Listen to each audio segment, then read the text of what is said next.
So about 4 days ago, James and I saw Killers of the Flower Moon, and it took us 4 days to digest this film, which is why we didn't get a review out earlier. Um, it's directed by Martin Scorsese and stars his usuals of Leonardo DiCaprio and Robert De Niro, and it also stars Lily Gladstone. And everything about this movie is a big contender for the Oscars. It's based in the 1920s, based on the Osage Native American tribe in Oklahoma who is starting to get murdered after oil is found on their land, and the FBI starts to investigate these murders. So, James, what are your thoughts on Killers of the Flower Moon? Oh man, this movie was it was big, and it's 3.5 hours long, and you do feel that. For me, for this movie, it's like what I said to you straight after coming out. I'm like, man, it's a masterpiece. Straight up, it's a masterpiece. But I didn't quite know why. There's still so much I had to think about and kind of unpack and digest personally. But yeah, 3 hours and 26 minutes, this movie. So there's certainly a lot to think about, and especially with Scorsese's narrative style. At the end of the day, this movie is a slow burn. It's not, like very action packed and like, I guess, like, Avatar: The Way of Water or Return of the King or Avengers: Endgame, those long movies as well. This movie is a really slow movie. And I'm not saying that in a bad thing in any way. For the story, I thought it was laid out perfectly. I would even go to the extent that it could have been fleshed out even more. And I wouldn't have been mad. This movie could go on for another half an hour, and I would have been perfectly fine with that. I don't know how you feel about that, but I was kind of sad that it had finished. I was like, oh, damn, I could have gone for more. That was nothing. It kind of proves that runtime doesn't really mean much if the quality is great. And the quality is amazing here. The way the story comes out, it flows through its three main characters, and the way they've written it, it's very complex, super interesting on it, and it allows for a lot of themes to flow through all the different characters. And with that, it's all of it is thought provoking, and on the other side of it, it captures a very important part of American history and how back in the day, Americans, how they treated the indigenous people, about how white Americans would go into the Osage County and try to marry and inherit their way to get the land full of oil. And it really depicts it it's quite a sickening way here. There's some sick moments in this movie where it's like, oh, that's fucked up. Like, yeah. But you're constantly questioning, like, kind of what's happening and who's doing what, who's pulling the strings. And it's just anchored by such amazing performances. And I don't know who the standout is. I think right now I would say Lily Gladstone may be the best one in this movie. Ahead of Robert De Niro and Leonardo DiCaprio. She is the emotional anchor to the entire film. Just a brilliant, brilliant performance. All of the emotion just weighs on her, and she has to carry that load. Don't get me wrong, DiCaprio and De Niro are absolutely fantastic. It's really high up in both their careers, I would say. But yeah, Lily Gladstone, she took it from me. There's one moment in the movie where she just lets out this cry, and I felt it like so much. And the moment, Yep. And I was like, holy shit! I was just chills, man, chills. I mean, even stuff with Leo and Robert, they're just so good. And these characters are written with just a lot of complexity, and you have to get really, really good actors to be able to pull it off. And what they do with the characters, I think it's just amazing. All three should be very high up there in terms of Oscar potential. I think even Jesse Plemons coming in, he just one of those perfect supporting characters. Yeah, he was great. Everyone's hyped for Brendan Fraser, and he is massively overshadowed by everyone else because he's very okay. And this isn't the whale, mate. This is the tier above that. As for the editing, it's 3 hours and 26 minutes long. It's a hard thing to get right in terms of editing. The pacing is absolutely crucial to make it work, and I think we can both say it made it work. I was a little bit worried to watch a movie of this length just because it is a long movie and it's hard to get that right. And there's not much worse movie watching experiences when the movie's around that 3 hour mark and it's not good. Those types of movies, and you're just sitting there, you're like, oh my gosh. Yeah, but this movie, I think it felt like 2.5 hours for me. So again, that's why I'm saying I could do an extra half an hour. I would have I would appreciate. I wouldn't have cared at all. I would have loved it. Yeah. So I think the editing's really good.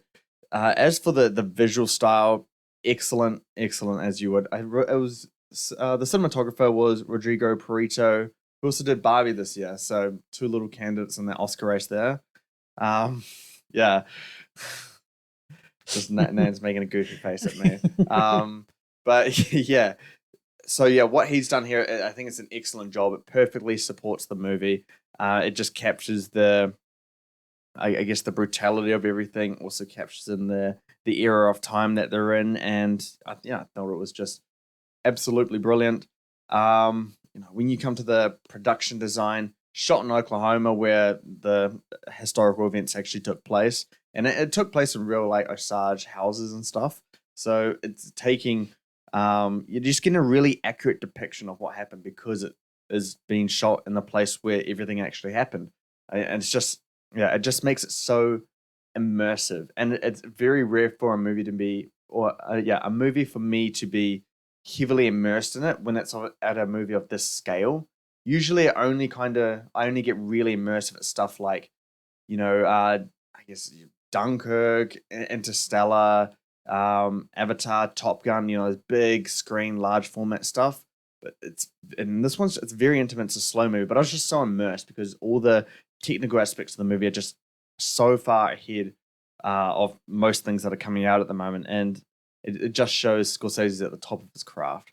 I guess costume design hits the same marks as well. Everything is just so hard to scratch. I think Robert Robertson, I think that's his name, who composed the score, sadly passed away in August. So this was his final score, but it's just amazing what he's done here. It's kind of like a heartbeat kind of score, so you kind of feel the events a little bit more so as this movie's going on, and it's just really it's quite a how would I describe it? A really slow score, and one that's kind of just dull and bluesy, and I mean that in a way of it's aligning with what's happening in the movie. It's really flowing with the emotionality of the film really well, and I think he just does such a good job with it. But when I think about the whole thing, I don't think about the actors here. I don't think about all that stuff. I think about Martin Scorsese. He is he's the head of the ship for this. I think I'm not well versed in Scorsese's filmography enough to say it's his best movie yet, but I would say it's probably the best movie of his that I've seen. And I've seen a fair bit. I think everything is just here. Everything's almost a masterclass, and it's hard to fault it.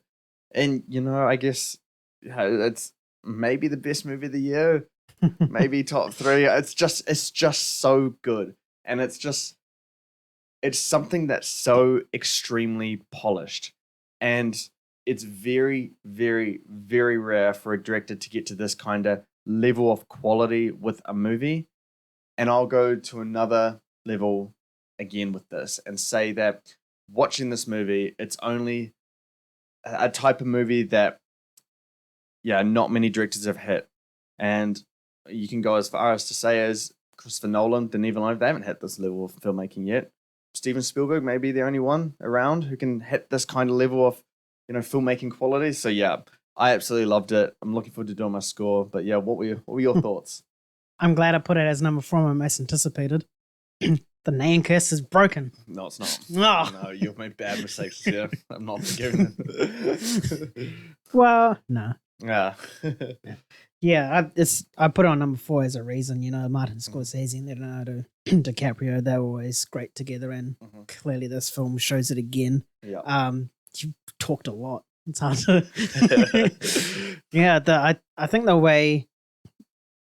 Yeah, I'm just trying to think of what you said and try to say something else different. Okay, I'll probe you the questions then. Okay, sounds good. Oh, the one thing I do want to say is about the score is I really liked how it used sort of Native American type style of music. Like, I don't know what the instrument is. It sounds similar to a maraca. It used Native American music in it. Yeah, and then like windpipes, and then like it also incorporated like blues type of music right at the start, like real happy sort of good feeling sort of music, and then like you can slowly throughout the film it starts to go away and goes more into that what you were talking about, the slow heartbeat type of music, and it was just a nice seamless trend that if you go to films and you're got an ear out for a score, you'd pick that up like straight away. That's brilliant. Yeah. Yeah. Yeah. Okay. So in acting, Mm-hmm. so what were your thoughts on all of them? And is there a standout, or are they all on the same playing field?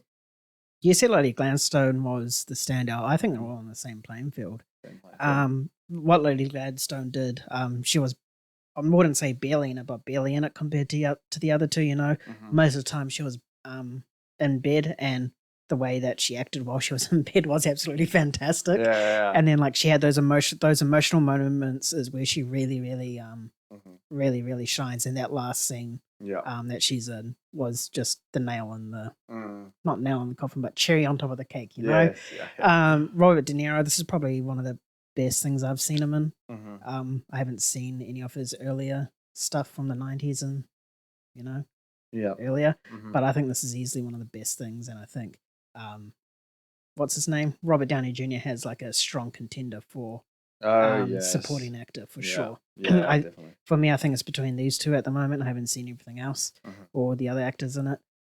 Leo's Leo. He's just fantastic. And the thing I noticed about Leo was that it wasn't just his emotional acting or his over the top acting or the way he delivers his lines. It was also his facial expressions. Hope people know what I say this, but for the whole time throughout the movie, his character always had like the Robert De Niro sort of little pout thing where he's like throughout the whole movie, and he was still talking but keeping that little pout thing. It was insane because we all know that he doesn't really have that. And I don't know if that was because of his character or if it was just something else he wanted to put in. But the like little facial expressions he's done is fantastic. And then obviously there's a moment in the film where he just lets loose, and it's always fun watching Leo let loose. Yeah, it's always good, eh? Yeah, but for me, there wasn't really a clear standard. I think they were all on par with each other, and they all did things like perfectly for their character. Yeah, no, I definitely agree. In terms of Oscars, they're all going to be fierce competitors. But I think I think Lily Gladstone. I don't even know, man. Best actress is tough. Anyway, I think she was in supporting actress. She'll get it. Yeah, I don't know why she moved into lead actress. She should have been supporting, and she is a supporting actress. Yeah. For those listening to this, she's in it like I guess more than Robert De Niro. But still supporting. Leo's the clear lead of the movie. Definitely. I think it's the fact that Lily Gladstone's character is just so integral to the movie that it can kind of qualify for lead actress in a way. Yeah, but in terms of runtime, 3 hours and 26 minutes, some people are going to be deterred by that long runtime. Should they be?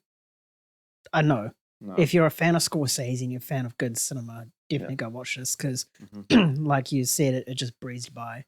You barely even feel it. There's not a scene wasted in there. Yeah. And if there is just a scene, it's usually cinematography, which you're just in awe of. You wouldn't even feel that runtime. You'll come out being like, holy shit, 3.5 hours is done already. Yeah. So definitely go see it, regardless, because I think this is just such an eye-opening movie. Yeah, 100%. Yeah, no, it's very good. In terms of the runtime, I said I could go a half an hour longer. Would you have minded a half an hour longer? Not in those seats. I was starting to get a bit uncomfortable. All right. We had good seats as well. I know, but I think it was the thing of how it was like a footrest, not like a recliner. So there was that gap, and I don't know. You couldn't change it to where you wanted it to be. Yeah. Well, we had a nice meal during it. Originally, this movie, it was going to be released 2 weeks theatrical and then drop on Apple TV. So it's financed by Apple TV and then distributed by Paramount Pictures.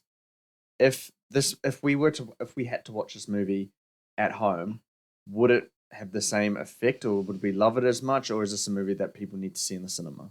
I don't think it's a movie. I personally don't think it's a movie that needs to be seen in the cinema. It needs to be seen on a very good quality TV. Yeah. That's for sure, and that's as far as I'll go to say. Because you won't be able to appreciate the cinematography and the visuals on like some shitty, 1080p TV. Yeah. But I don't think it's one for the cinematic experience. I think people can choose whether they want to watch it at home. Just if you're going to watch it at home, have a decent TV. Right. Yeah. I mean, I would argue to that in the fact that at home there's a lot more distractions, and for a movie like this, you want as least distractions as possible because you have to get into the story.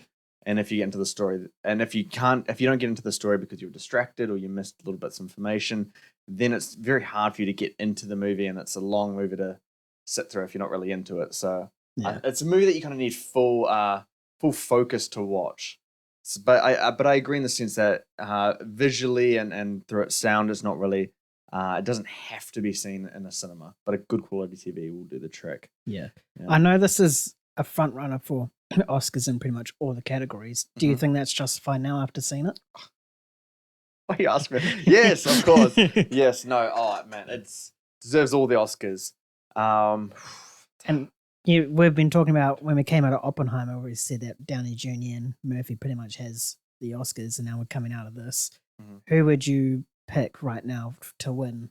I don't know, supporting and best out of those two. Ooh. Out of a personal favorite, not who I think will win. Oh man, I would probably go Cillian over Leo because all of Oppenheimer is basically Cillian Murphy, and they're just so good that I would go for the one that has more screen time.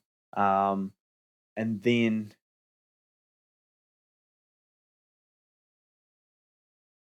maybe De Niro over Robert Downey Jr. because De Niro again just has more screen time. But it's one of those situations where I couldn't be mad at either winning. You know? Yeah. I don't really know where the Oscars is going to go this year, but I'm very excited because it's such fierce competition. Yeah, it's probably one of the most competitive Oscars in recent time, I think. I can't think of something that's been this close, and not even just like this close in terms of like stats or what's tracking for where and all this kind of stuff. But like personally, where I always go into the Oscars and I always kind of have one movie that I'm like really, really rooting for. This movie, this year I'm just gonna have like at least a few where it's like I just want them all to win. Yeah, we'll just have a La La Land and Moonlight fiasco again. And then when it's Oppenheimer, oh sorry, it's actually Killers. Yeah. Ready for your scores? Yes, let's do it. What is your score out of 10? Let's do your score first. Always my score. Fucking hell. I would give it 9.3 out of 10. 9.3? I'm going to go 9.4. Yeah. I would say it's a fair score. Like, I don't even know why I'm not putting it as like higher than that, but yeah. I think personally why I wouldn't go any higher than that is just that it's not, in terms of the emotion of the movie, it's not heavily impacting emotionally. I definitely feel it, and it's quite an emotional experience, but it's not something that's hanging on me emotionally. You get those movies that just they really sit with you, and you're like there for like days, kind of like you're just thinking about it. Yeah. It's not one of those movies, but everything else is damn near perfect. Yeah. Oh, one more question before we check off here. Martin Scorsese, I don't know how familiar you are with his filmography. Where would you put this in his stuff? Is this the best thing you've seen from him? Probably best thing I've seen. Not favorite, but best. What would be the favorite? Wolf of Wall Street. Oh, yes. Yeah. Fair enough. That's a great movie. Yeah. It's one of my favorites too, actually. Yeah. All right. So that's our Killers of the Flower Moon review. If you want to read it, head over to moviegains.com at a later date and we'll have our full transcribed review up there. And head over to moviegains.com as well and hit the home button, and we've got a whole lot more other content there, ranging from Oscar predictions. This one will definitely feature a lot on that tab. We also have physical media content there as well, along with reviews and box office analysis. And be sure to head over to our social platforms and give us a follow. We're quite active on Instagram, Twitter, and TikTok and YouTube. You can see a whole lot of videos and memes and other podcast shorts there as well. And speaking of podcasts, search Let's Be Real wherever you pod from and give us a listen. We're quite active on Spotify and everything else, So yeah, that will do us today. We'll catch you next time. Catch you later. Peace.